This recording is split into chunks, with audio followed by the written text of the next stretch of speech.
In chapter 13, we are now going to build off of our knowledge of ANOVA designs, and we are going to introduce what is known as the factorial design. Ultimately, when we talk about factorial designs, we're talking about ANOVA designs where we have more than one independent variable or factor.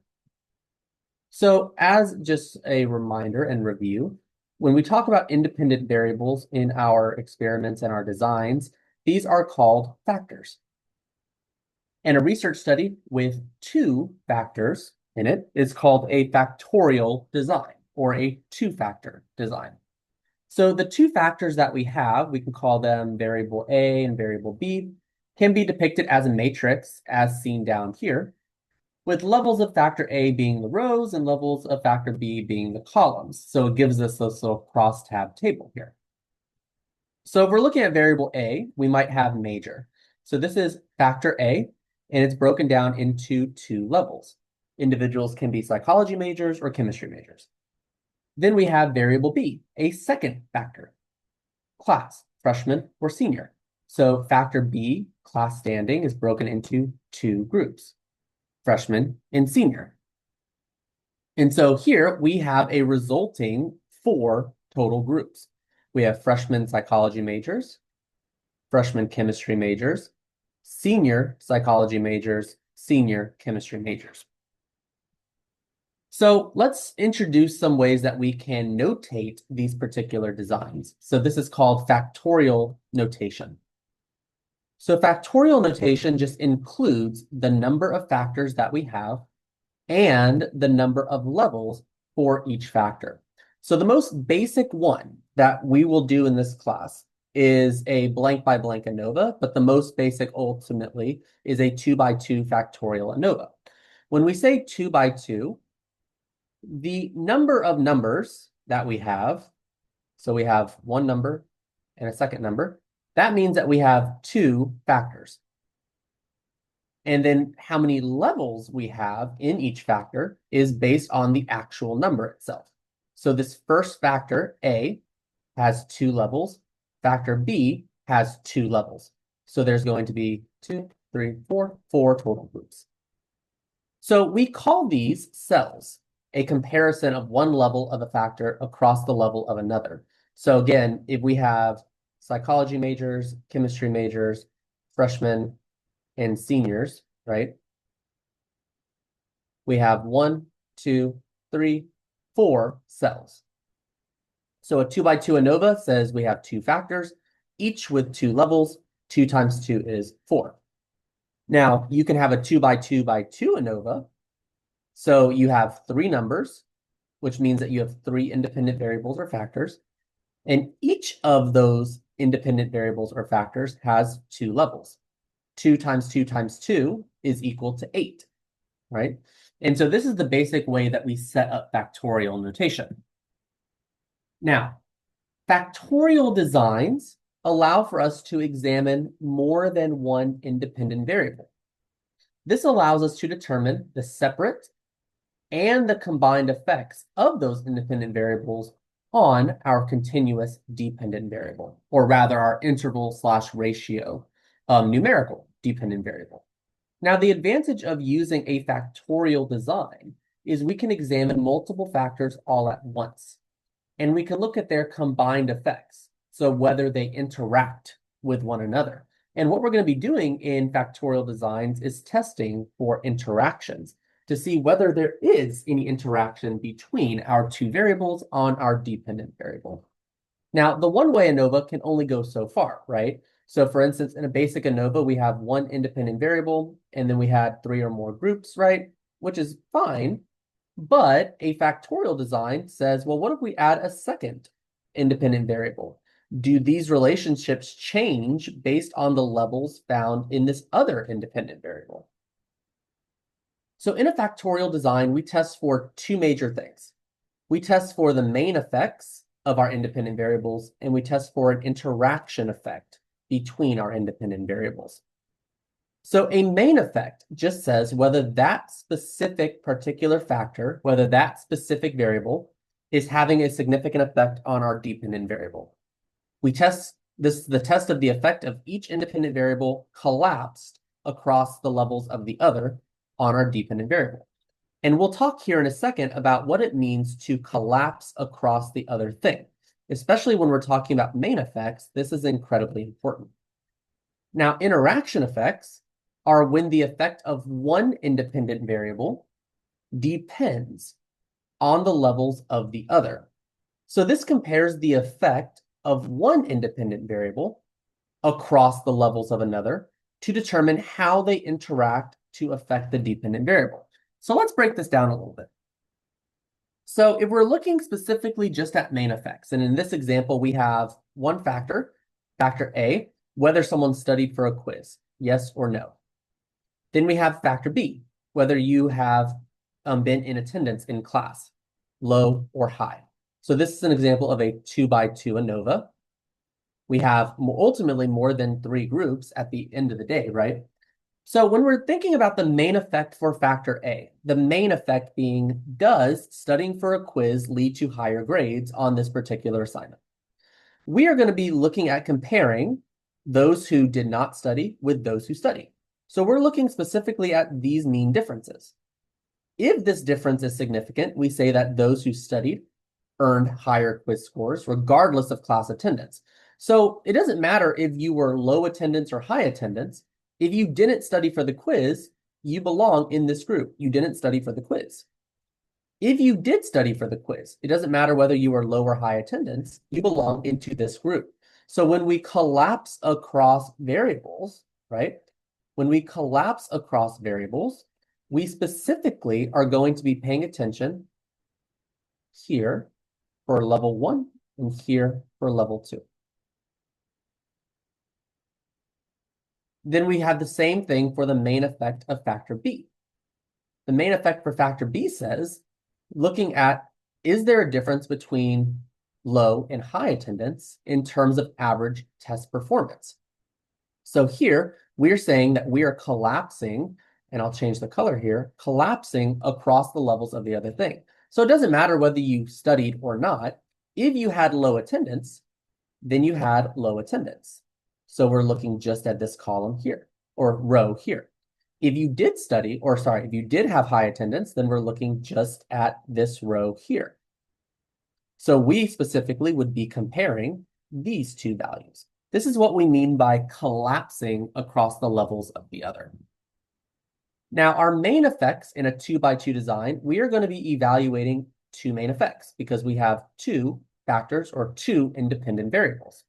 So one main effect for each of our given factors. And each main effect, remember, we're collapsing across the levels of the other. Each main effect will tell us the relationship between that specific factor, factor A or B, and our outcome variable, our dependent variable, without taking into consideration the other factor.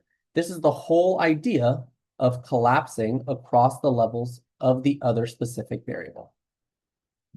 Now, when we get into interactions, this is when we're saying that levels of one or performance on a DV is going to change based on levels of another thing. So for instance, if we're looking at an interaction of factor A at level B2, then we're saying that we state that among students with high attendance, so among students with high attendance, those who did study scored higher, right? So when we talk about interaction effects, we're kind of always giving like this second statement. So we're saying, okay, there is a difference between yes and no, but in one particular cell, right? Or in students who did not attend class, those who did study performed better, right? So we kind of always have this second kind of sentence that we're stating when we're thinking about the way that these factors interact. So, if interaction of factor B at A1, if significant, we can say that among students who did not study, those with higher attendance scored better, right? So we're taking into account both of our given factors when we are interpreting our specific outcome. Now, when we're talking about variability and we're talking about main effects and interactions, Just like we did before, we can actually partition our variability into our between treatments and into our within treatments. So our between treatments variability is just measuring the magnitude of the mean differences between our treatment conditions. And it's computed using the same basic formulas for sums of squares between and degrees of freedom between that we have seen and we've known to love. The within treatments variability measures the magnitude of the differences within each treatment condition and gives us a measure of error variance. That is, unexplained, unsystematic differences that are just simply due to error, right? Now, at the end of the day, we're going to get 3 F ratios. We're going to get an F ratio for factor A, an F ratio for factor B, and an F ratio for the interaction. All 3 of these F ratios use the same denominator, the variance within groups. So we're going to be able to use the same denominator for testing all 3 of our hypotheses. The only thing that will really be different is going to be what this between treatment variability will be in that numerator. So we have our total variance, which is broken down into our between treatments and our within treatments. Within treatments is just error. And our between treatments is broken down further into factor A, sums of squares between groups for factor A, B, and the interaction. So there are 4 total pieces that we are partitioning our sums of squares total or our degrees of freedom total. Now, when we're talking about hypotheses, specifically for main effects, the evaluation of main effects accounts for 2 of the 3 hypothesis tests in a 2-factor ANOVA. We state hypotheses concerning the main effects for factor A and the main effect of factor B. And we can calculate 2 separate F ratios to evaluate those. So in symbols, we can say that for the first, in terms of A, factor A, mu A1 is equal to mu A2. So this is just saying that the 2 groups in factor A are equal to one another. In factor B, the null hypothesis, as usual, is saying a statement of no difference. The first level of factor B is equal to the second level of factor B. So there's no difference between the means of our 2 levels. The alternative hypotheses, however, we typically are going to use the notation not equal to indicate that one group is not equal to the other, indicating that there is some difference going on between our 2 groups. And remember, these main effects are dealing after the fact that we have collapsed across levels of the other variable. So a main effect of factor A is saying, regardless of where you are standing in factor B, there's a difference between these 2 specific groups. So each of the main effects hypothesis tests in a 2-factor ANOVA, each of these main effects hypothesis tests will have its own F ratio. And each of the F ratios has the same formula that we've seen so far. Variance between divided by variance within. So the variance between the means of factor A divided by the variance is expected if there's no treatment effect. That's just our within group variability. So this is for factor A, this is for factor B. So variance is between the means for factor B divided by variance within. Now, interactions, if the 2 factors indeed are independent, so that one factor has no influence on the effect of the other, then we see that there is no interaction going on. But when the effect of one factor on that dependent variable, when the effect of one factor depends on the different levels of a second factor, then we say that there is an interaction going on between the factors. And we can test to see whether these interactions are statistically significant. Okay, and that's going to be very important because graphically we can see interactions, but sometimes they may not be statistically significant.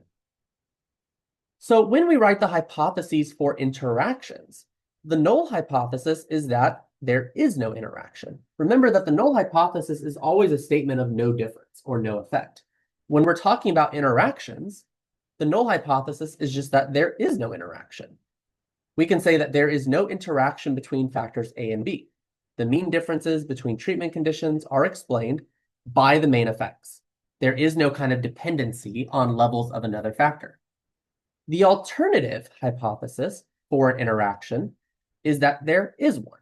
So there is an interaction between the two factors. So to evaluate the interaction, the two-factor ANOVA first identifies mean differences that are not explained by the main effects. So the extra mean differences are then evaluated in our F ratio. The variance is not explained by the main effects. If we know the sums of squares total, right, that's broken down into sums of squares of A, B, interaction, and within. And then the variance is expected within the groups, or error. Now, when we're looking for interactions, besides just the actual significant value that would tell us p less than 0.05 to indicate we have a significant interaction, we can also look at patterns displayed in graphs. We can look at the way that the graphs look in terms of mean values, and we can get a sense specifically of what this looks like. So when the results of a two-factor study are presented graphically, the existence of non-parallel lines, so meaning lines that cross or converge, that will indicate an interaction between the two factors. Now, like I mentioned before, whether it's statistically significant, that's something that you would test using your actual F values, but we can see evidence for interactions by looking at graphs. If your lines are parallel lines, there is no interaction between your factors. If your lines converge, or they are not parallel, then we have evidence of an interaction. So for instance, if we're looking at number of errors here on the y-axis, our x-axis is looking at type of crime, maybe nonviolent versus violent, male and female. Notice that it doesn't matter whether you're male or female. As you go from nonviolent to violent, the scores are increasing, right? It doesn't matter whether you're doing nonviolent crime or violent crime. Male means are always higher than female means. So the parallel lines indicate no evidence of an interaction. Now, converging lines, notice here that if we're looking at nonviolent versus violent crime, notice that in females, there is no change in error, none at all.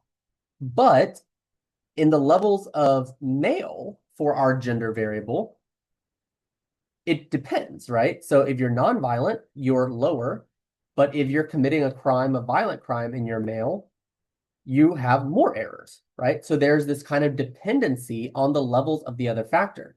So again, there's a dependency between nonviolent and violent based on whether you're male or female. And so here in the next couple slides, what I have are just more graphical evidence for no interactions and then times when we see interactions. So for this case, we have two main effects, a main effect of our second factor and a main effect of the first factor, but no interaction effect. The reason we see no interaction effect is because the lines are parallel. Now, the two main effects show that if we were to average these 2 points at level 1, so collapsing, we would see that our value would be here. Collapsing across here would be here. There's a pretty big difference between the means of these groups. So for the first factor, there is a significant difference. In the second factor, we see that there is a space between these two particular groups where people in level 2 scored higher than level 1. So there are two main effects, but there's no interaction. Here, there's a main effect for the first factor, meaning that we have a mean difference here. Again, we see the difference in where these lines are in terms of their mean value. But the second factor, notice that these lines are incredibly close together. So there's really not a significant difference. And then there's no interaction. Again, parallel lines. Here's another example of no interactions. We have a main effect for the second factor. So looking at level 1 versus level 2, we see that there is a pretty steep difference here in terms of where we are landing at in terms of our mean values. But in the first factor, if we were to average and collapse across these, notice that our mean values would be the same. And we also see no interaction effect because, again, of parallel lines. Now, what about interaction patterns? Well, again, do we see parallel lines here? And the answer is no, right? These lines would converge if we took them out to their respective ends. So one factor may strengthen or weaken the relationship. So for instance, if we're looking at people who are low in grit versus high in grit, whether they are given a challenging situation or an easy situation, notice that the y variable, our dependent variable, changes, right? So in people who are low in grit, it seems not to matter whether they are given an easy situation or a challenging situation, they tend to score fairly low. But as soon as you give someone who is high in grit a challenging task, they tend to perform a lot different or a lot higher than those who are given an easy task. So this factor situation changed the relationship. The relationship between a factor and outcome is only present maybe at certain levels of the other factor. So again, if you're low in grit versus high in grit. So if you're given an easy situation, it doesn't matter whether you're low in grit or high in grit, you tend to perform the same. But in challenging situations, there is this steep difference between being low in grit and high in grit. You can also see one factor changing the direction of the relationship. So if someone is low in grit versus high in grit, it is dependent on whether the situation is impossible or challenging. So if someone is given a challenging situation in their low in grit and they move to high in grit, the performance increases. But in an impossible situation, going from low to high actually decreases performance. So the lines go further and further away. So we ultimately have three distinct hypothesis tests that we're going to be using in our factorial ANOVA designs. We are testing for the main effect of factor A, the main effect for factor B, and then the interaction between factors A and B. All three F ratios have the same basic structure that we have seen before when we've been doing ANOVAs, right? So in your summary table, you have sums of squares, degrees of freedom, mean squares, and F. Well, here we're just going to have factor A, B, the interaction, error, and total, where the sums of squares divided by degrees of freedom for A will give us the variance for A. Sums of squares, degrees of freedom for B will give us variance for B. A times B, the interaction, sums of squares divided by degrees of freedom will give us the variance. And then we do the same for error. Sums of squares over degrees of freedom gives us the error variance.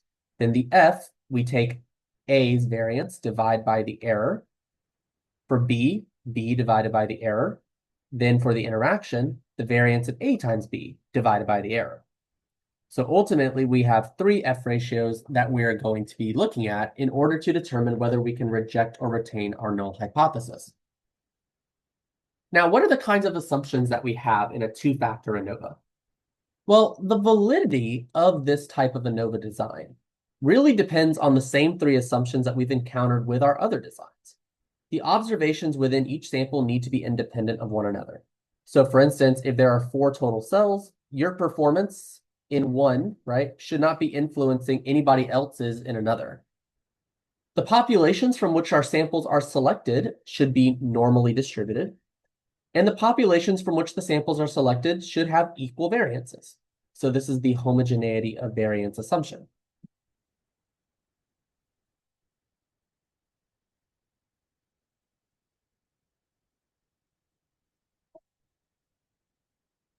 Now, when we're calculating a two-way ANOVA, we're going to start with our first steps, which are always going to be to state the hypotheses.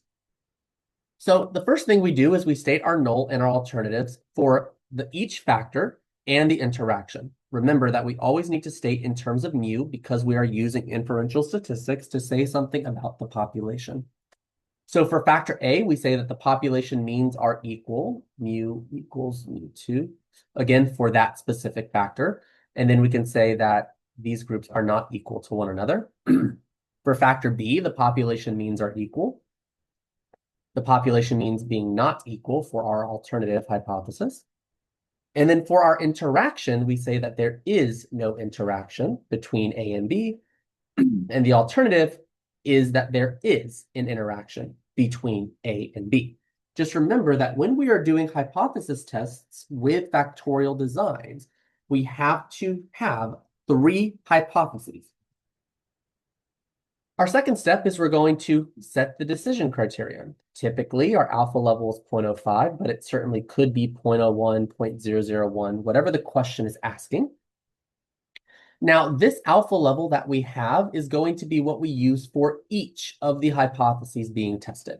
So if the question says that an alpha of 0.05, you're going to use this as the criterion to decide whether you reject or retain each of the three hypotheses. So we'll ultimately obtain and calculate three F values, meaning the main effect of A, the main effect of B, and the interaction. And we can compare what we calculate to the critical F value that we obtained from our F distribution table. If our obtained calculated values are greater than, meaning that they lie to the right of this critical value, then we have evidence to reject the null hypothesis at that specific alpha level. The third step is to collect our sample data. So we calculate our sum of squares for every factor. We collapse across the levels of the second factor. We calculate our sum of squares total and sum of squares for the factors and interactions. We use the degrees of freedom along with our sums of squares to find the mean squares or the variance. And once we have the variance for everything, we calculate our F ratios. Then we compute the statistics. There are three separate F ratios. Again, one for the main effect of A, one for the main effect of B, one for the interaction between A and B, which then allows us to make a decision. We use the F table to find the critical F values for each of our F ratios. We determine whether to reject or retain our null for each of the factors and the interaction. And we can examine the interaction effect. If there's a significant interaction, we can begin to explore what that means. And so following up a significant two-factor ANOVA, we are going to be interested in computing eta squared, which is a measure of effect size. So when we calculate eta squared, we're going to calculate one for the main effect of factor A, one for the main effect of factor B, and a third eta squared value for the interaction between A and B. Now, we remove any variability that can be explained by other sources before we calculate the percentage for each of the treatment effects. Thus, before we compute eta squared for A, we need to remove the variability explained by B and the variability explained by the interaction. So for instance, solving for eta squared for factor A, we will take the sum of squares for factor A and divide by the sums of squares total minus the sums of squares for B minus the sums of squares for the interaction. So again, we're kind of isolating just what is being able to be explained by factor A alone. For factor B, we take our sums of squares of B and divide by the difference of sums of squares total minus the sums of squares of A minus the sums of squares for the interaction. And for eta squared for the interaction, we take our sums of squares for the interaction and divide by our total minus sums of squares for A and minus sums of squares for B. Now, in the second part of this lecture, we will be going through a full factorial ANOVA example, doing the calculations, talking about what it means to collapse across those variables, computing effect size, and then making sure that we feel confident in putting it into Jamota.